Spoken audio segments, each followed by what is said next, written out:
Get to the That- super chat real quick, Moose. Yeah, go ahead. Green, appreciate the super chat, man. $10 breaks the seal. Thank you, man. Salute to you. Anyway, on the panel, going to get the S25 series when it gets released. I'll probably get it, most definitely. I just don't know if it'll be a S25 or an S25 Plus. I'll probably make that decision. I'm Do gonna you get think- I'll be getting it. Ultra. I'll I'm be gonna good. get the Ultra. Yeah, I'll probably be getting an Ultra or maybe also a base model because right now I have the S24 base and the S24 Ultra, so I might just upgrade both. If the S25, the regular one, has all the same internals, I'll get the S25. Where somebody was speculating that it might not get the new modem and chipset. So if that's true, then I'll have to get the higher tier one. But in terms of significant difference in cell performance compared to the S24, significant being your operative term there, I don't know what significant means to certain people. To me, significant usually happens over 2 years.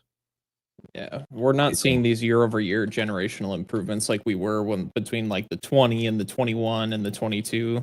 It's kind of leveled off. So Yeah. So Gary brought up the point about the QAM. That's going to be there, but it's been there. You know what I'm saying? And you might get some improved antenna performance. So like your signal quality might improve on an edge cell type situation if maybe you live on an edge cell or at work. You know, that could possibly make a small difference. But I mean, maybe if you're coming out of an S22. yeah, I mean that's what I'm replacing it with. And Yeah, you I have think to it's a remember, slam dunk, right? Yeah. yeah, and you have to remember that just because a phone supports a certain feature doesn't mean it's going to be supported on the RAN side.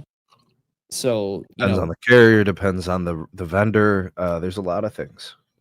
Right. So buying a phone specifically for a feature like 1024 QAM may or may not yield you an increase in performance, but I mean, look, I have an S24.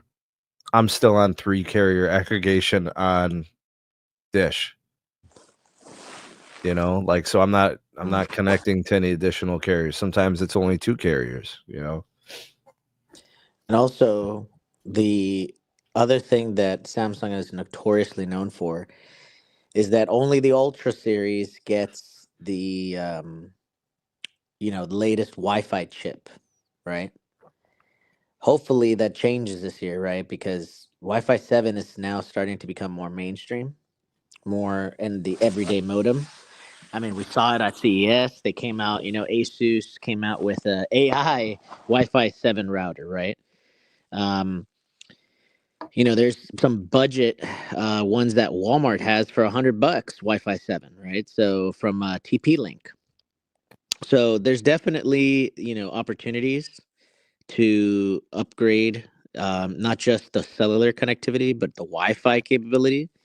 And then people are going to say, well, if you're buying a $100 router, why would you need Wi-Fi 7?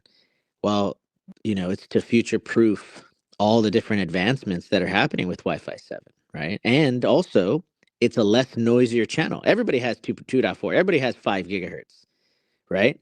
Very few people have 6 gigahertz. So, it's definitely going to be improving not just the cellular connectivity, but also the landline, ISP connectivity with Wi-Fi 7.